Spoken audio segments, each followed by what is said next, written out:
In the eyes of law. Law माने होता है कानून। क्या होता है बेटा? कानून। इसका मतलब क्या हुआ? हाँ, कानून के नजरों में या कानून के आंखों में।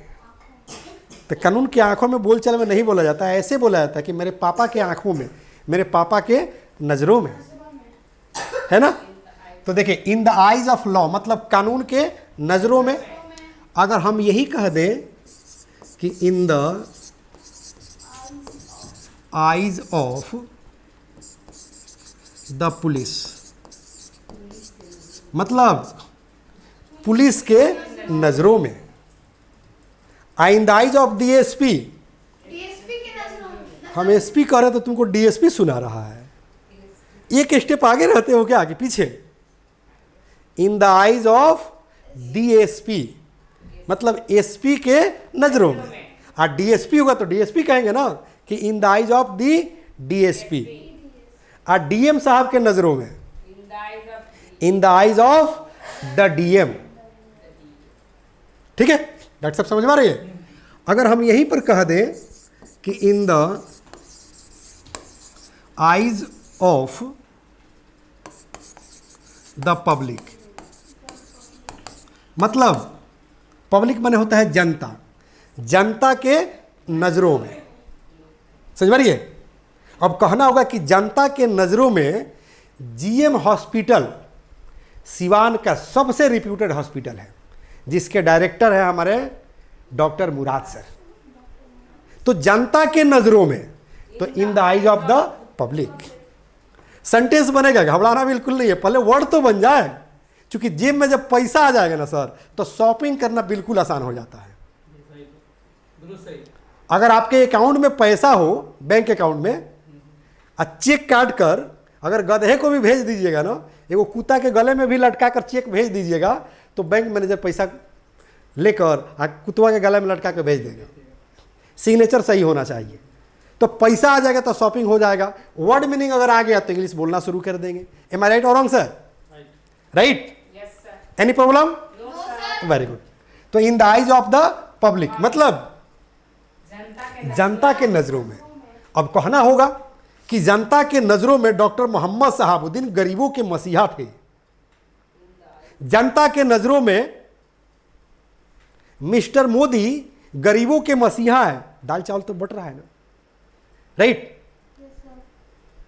कहेंगे जनता के नजरों में मिस्टर नीतीश कुमार गरीबों के मसीहा हैं।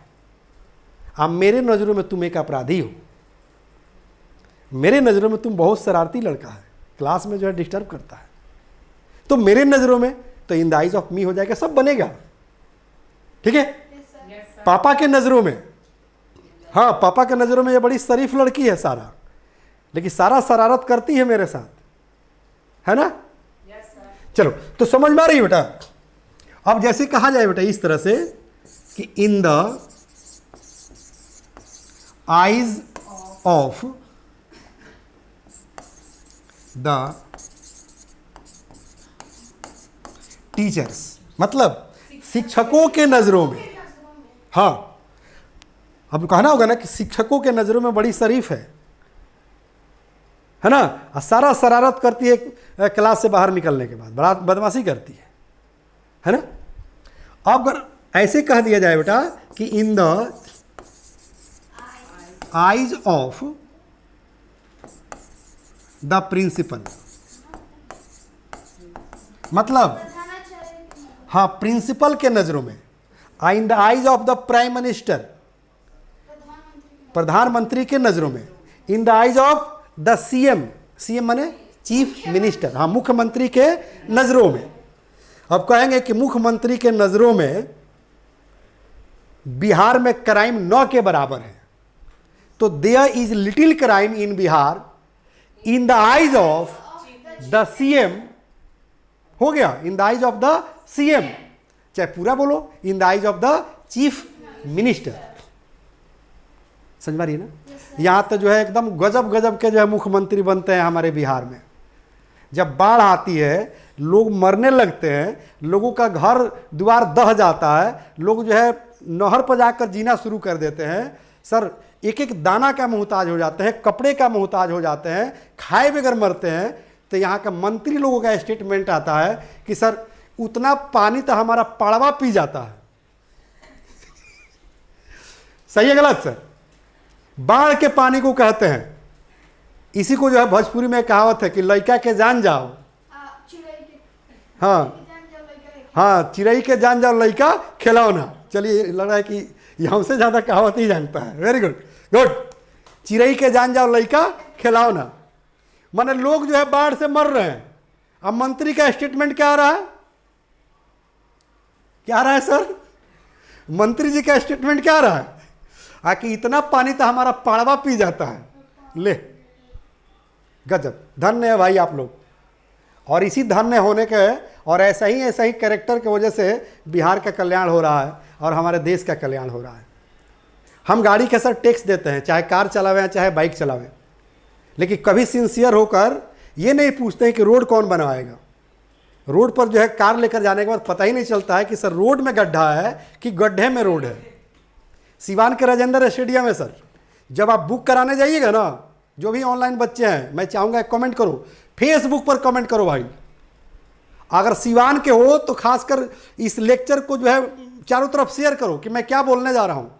सर राजेंद्र स्टेडियम को अगर आप बुक करने जाइएगा तो 5 से 10 हज़ार रुपया लगता है एक दिन का। तो सरकार के यहाँ रेवेन्यू जा रहा है, लेकिन राजेंद्र स्टेडियम का क्या स्थिति है, थोड़ा सा भी बारिश होता है तो घुटने पर पानी लग जाता है, पानी निकलने की जगह नहीं है। सुबह में मॉर्निंग वॉक में लोग जाते हैं तो सर जो वॉकिंग लोगों का बंद है, इतना पानी उसमें लगा हुआ है सर, कमर भर पानी लग जाता है। मैं इस लेक्चर के माध्यम से जो लोग मेरा लेक्चर सुनते हैं, अगर सामाजिक कार्य करता है तो उनसे मैं रिक्वेस्ट करूंगा कि इस लेक्चर को शेयर करें और सरकार को जो है ध्यान खींचे कि जब सरकार रेवेन्यू लेती है तो इसका देख रेख कौन करेगा। सरकार टैक्स लेती है हर चीज़ों पर, गाड़ी पर, तो रोड का जो है केयर कौन करेगा।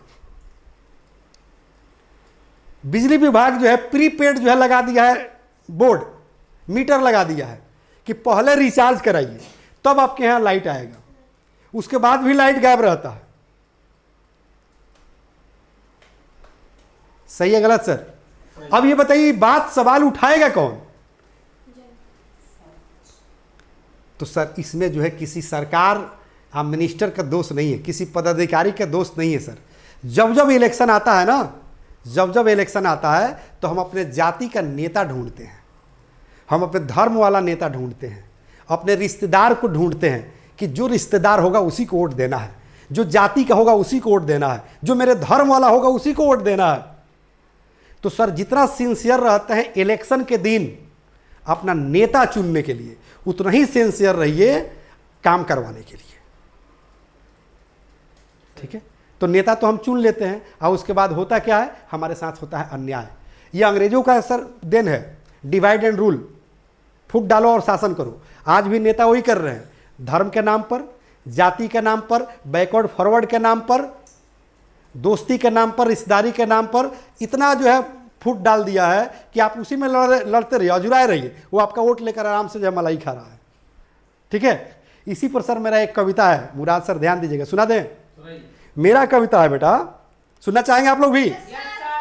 कि मेहनत के भट्टियों में जलता रहा गरीब, मेहनत के भट्टियों में जलता रहा गरीब, बस ख्वाबों के शहरों में पलता रहा गरीब। अपने ही लहू से लिख दिया दुनिया का मुकद्दर, पर अपने ही मुकद्दर पे तरसता रहा गरीब, अपने ही मुकद्दर पे तरसता रहा गरीब। इस कविता के दूसरा स्टेंजा सुनिए, एकदम लाजवाब है कि ओटो के बाजार में बिकता रहा गरीब। देखिएगा, जब जब इलेक्शन आता है ना, जब इलेक्शन आता है, कोई भी इलेक्शन हो, चाहे वो पंचायत लेवल का हो या फिर विधानसभा का हो या लोकसभा का हो, हर इलेक्शन में नेताजी लोग घर घर जाता है, दरवाजे दरवाजे जाता है, इतना वादा करेगा कि एक गरीब आदमी को लगता है कि अब मेरा समस्या खत्म हो गया। और पिछले 78 साल से ये समस्या जो है हाँ हटते रहा, लेकिन समस्या नहीं हटा है। 1947 के बाद से हट रहा है ना, आज तक समस्या ज्यों कहते हैं पड़ा हुआ है। इसलिए मैंने कलम उठाया, दूसरा स्टेंजा लिखा कि ओटो के बाजार में बिकता रहा गरीब, बस 2 वक्त रोटी के लिए दर दर भटकता रहा गरीब। अपने ही लहू से लिख दिया नेताओं का किस्मत, पर अपने ही किस्मत पे तरसता रहा गरीब, अपने ही किस्मत पे तरसता रहा गरीब। The first step towards achieving your dreams is having the right coach. Get the best education with English Plus by Sanjeev Sivaneer and make your spoken English dreams come true. Download the app now.